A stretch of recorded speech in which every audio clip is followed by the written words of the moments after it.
Hey everyone, welcome back to WhoMeTalk. Let me ask you something. Have you ever seen someone write three little dots like this? Or the word etc. and you'd thought, I kinda get it, but what's the actual rule? Or maybe a friend told you a story and said blah blah blah in the middle, and you wondered if that was even proper English. Today we're talking about those tiny, everyday expressions that native speakers use all the time, but textbooks almost never teach. Expressions like and so on, etc., dot dot dot, blah blah blah, and even just blah. By the end of this video, you'll know exactly what each one means, when to use it, and when to absolutely avoid it. Let's get into it. Part 1. And so on, continuing the same idea. Let's start with and so on. You'll often see this at the end of a sentence, usually with a comma before it. What does it mean? It means and we continue with more examples just like the ones I already gave. Imagine someone asks you, what kind of foods do you like? You say, I like pizza, hamburgers, fish and chips, and so on. Now, by adding and so on, you're telling the listener that you also like other foods, but specifically foods similar to pizza, hamburgers, and fish and chips. You're not suddenly going to say, oh, and I love steamed broccoli with asparagus. That wouldn't fit the pattern. The key here is and so on means the list continues with the same type of thing. It's not for random new ideas. Common mistake alert. Some learners throw and so on into every sentence without really meaning anything. That confuses people. So only use it when you've set up a clear pattern and you want to say, you get the idea, more things like this. Part 2. Etc., the short form of the Latin phrase etc., which literally means and the rest, or and other things. Pronunciation note. You'll hear native speakers say it two ways. Some say et cet era, but most people actually say something closer to et cetera. Both are totally fine. So what does etc. mean? Exactly the same as and so on. You're continuing a list with similar unspoken items. For example, please bring paper, pens, pencils, etc. to the meeting. Now, how do you use it in writing? It's a little tricky because of the punctuation. If etc. comes at the end of a sentence, you just put the period after it. That period does double duty. It's both the abbreviation dot and the end of the sentence. But if etc. comes in the middle of a sentence, you write it with a period, then a comma, then continue, like this. I need to buy milk, eggs, bread, etc., but I also want to get some fruit. That tiny period followed by a comma looks a bit odd, but that's the correct way to write it. Part 3. Dot dot dot, or ellipsis, the pause that speaks. Now we come to those three little dots. The official name is an ellipsis, but you don't really need to remember that word. Most people just say dot dot dot. What does it mean?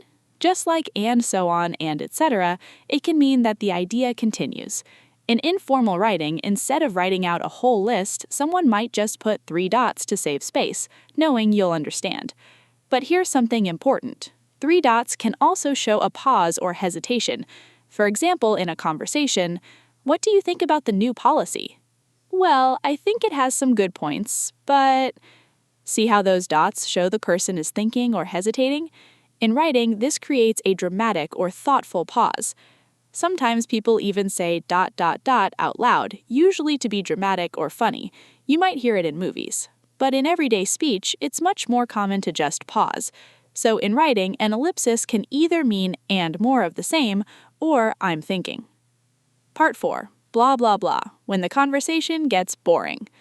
Now let's talk about blah blah blah. First rule, never write this in formal English. It's extremely casual and almost only used in spoken English. What does it mean? It also means and so on, but with a very specific attitude. You use blah blah blah when the conversation or story is not interesting to you. Imagine your friend Paul comes over and starts telling you a long, boring story about his car insurance. You might summarize it later by saying, Paul came over and started talking about his car insurance, blah blah blah, and then we finally ordered pizza. By using blah blah blah, you're telling the listener none of that middle part was interesting or important. I'm skipping straight to the good part.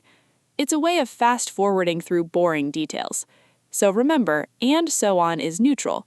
Blah blah blah means I'm skipping this because it's boring. Part 5. Blah, the one-word mood. Finally, we have just one word, blah. not 3, just 1. This has a completely different meaning. When you say something is blah, you mean it's not good, not exciting, boring, or unpleasant. How do you feel today? Blah. Means not great, tired, uninspired. How's the food there? Blah. Means it has no flavor, it's boring. You have to say it with the right feeling. It's almost like the word itself doesn't want to come out of your mouth. Let me show you the difference.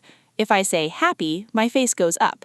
If I say blah, my whole face drops. Blah. It's the sound of disappointment. So blah blah blah 3 times means skipping boring stuff. Blah 1 time means something is boring, dull, or not good. Quick summary. Let's do a super quick recap. And so on continues a list with the same type of items. Neutral, can be spoken or written. Etc., the short form of etc., same meaning as and so on, pay attention to punctuation. ... in writing, it can mean and so on or show a pause or hesitation. Blah blah blah is very casual, means and so on, but specifically used to skip boring or uninteresting details. Blah is an adjective meaning something is dull, boring, or disappointing. I feel blah today. So now you know those little English expressions that native speakers sprinkle everywhere, and you can use them with confidence. Just remember, and so on and etc. are your neutral, everyday tools. ... adds a pause or keeps a list going. Blah blah blah is for skipping the boring bits. And if something is just blah, well, you know what that means. I hope this lesson wasn't blah for you. If it helped, give it a thumbs up and subscribe to WhoMeTalk so you never miss a lesson. I'm Wasifa, and I'll see you in the next one. Bye.